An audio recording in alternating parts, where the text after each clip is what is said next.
مسائل عامل‌های داخلی ظهور سلفی‌گرایی همین افراطی عموما افراط‌گرایی دینی از جمله سلفی‌گرایی یعنی همون زمینه‌های عقیدوی عامل تفکری افراط‌گرایی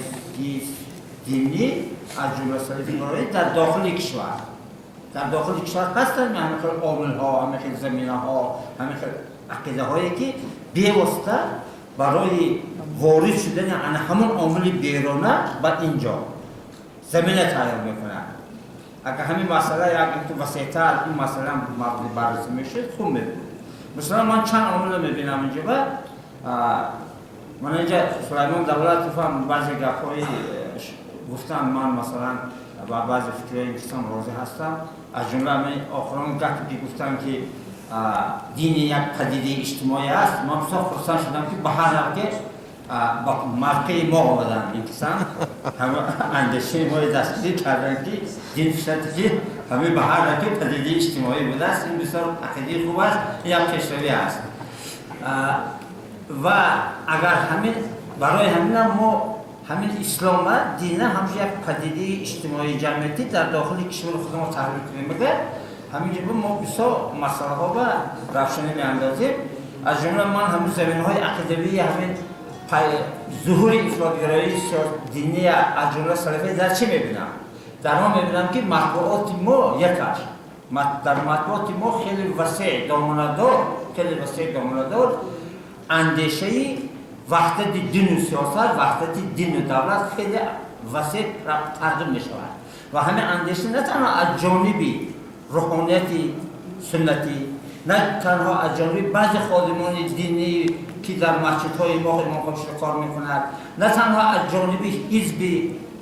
سیاسی مثلا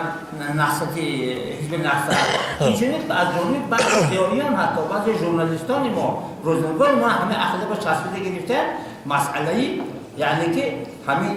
دین و سیاست اینا باید وحدتش باشد یعنی که این فقطی چیزی که ترغیب ایدئولوژی ترغیب دولت اسلامی است عملا ترغیب ایدئولوژی حالا که در چنین سوسیه ما قبول کردیم که دولت ما دولت دنیوی است و این به طریق رهبری عمومی مردم قبول کردن یک دوم خود حزب نسلی اسلام سردارشان از جمله همون مرحوم سید عبدالله نوری دنیویت دولتی ما را اعتراف کرد در کتاب من همین عبدالله رهنما همون حزب‌های دینی اگر گفته کنید عقیده های همین سرداران حزب نهضت در جا تحلیل شده که حزب نهضت دنیویت را اعتراف کرد و آن را با جامعه اسلامی و جامعه اسلامی ما آن را با دولت دنیوی ما مثلا مقابل نمیدن از سیستم دینی داشتن دولت مادام که همه خیلی است برای چی ما باید در شعور همین مردم در شعور جوانان همیشه درباره وحدت دین سیاست ترغیبات کرده همین ایده جایگیر کنیم این خانه‌ها وقتی که اعتقاد دینی وقتی که ایمان اعتقاد سیاسی کسب می‌کنه و خواهی نخواهی واسه اکستریمیسم و تروریسم میبرن این اعتقاد دینی سیاسی گردانده این خودش زمینه تیار برای ترغیب اکستریمیسم و تروریسم است این دوم اینجا این آدم گفت منم طرفدار من اینجا نشستم سلیمان دولت من امیدوارم که چی به سود عالی حکومت جمهوری این و سلیمان دولت تعلق نداره در نظام چون آدمی نوان حالی نوان بودن ما کسی فقط یک پیشنهاد میکنیم شاید اکنون همین تغییر شود پیشنهاد ما این است که برای چه سود عالی مناسبتش معین بکنند و حرکت سلفیه عموما بطنگرایی و افراط‌گرایی برای چه حکومت معین میکنه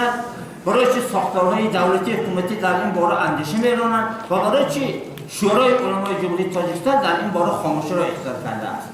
این چی معنی داره یا ما هماهنگی داره یا میترسن دیگر معنی نداره من دیگر نمیفهمم این یک نبخشید من گفت در سری اون مرد که حتی در برنامه‌هاشون در تلویزیون من دقت می‌کنم بسیار حراسیده گام میزنن نام سلفی ما به زمان نمیگیرن همین گاه‌های عمومی که برنامه‌های میگذارن نام سلفی گرفتن خودداری میکنن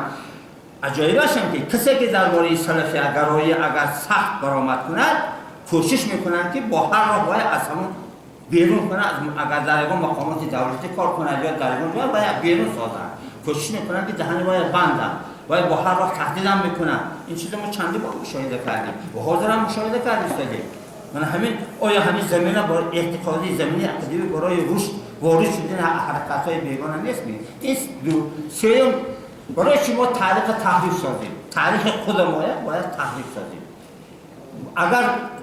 تاریخ ما علمای اسلام روحانیت تحریف سازن من به علم نمیکنه اونقدر، چون که اونای وظیفهشون همین است. لیکن من به علم میگم وقتی ضیایی تاجی تاریخ ملت تحریف میسازد. بجای مثلا مفهوم اصطلاح ضبطکاری مفهوم فتوحات استفاده می‌برند و فتوحات عرب از فتوحات اسلامی، اصطلاح عرب از فتوحات اسلامی فرق نمی‌کند. فتوحات اسلامی دیگر چیز است، اصطلاح عرب دیگر چیز است.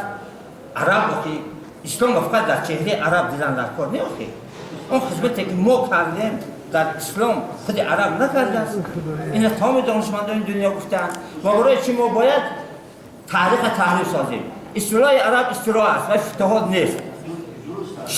شاید دیگیش هم ما پگوی فرق هم تو فتوحات معنی داد کنیم. همون ویرانکاری‌های کرده ایستاده است. همون ویرانکاری‌های همون عرب هم کرده. تنی اون صنعت معماری، هیکل تراشی، تصویری و اون مدنیت پیش قدیم فارس و تاجیکی نیست نابود کرد عرب. امروز به ما فتوحات میگوییم، شایش میگوییم.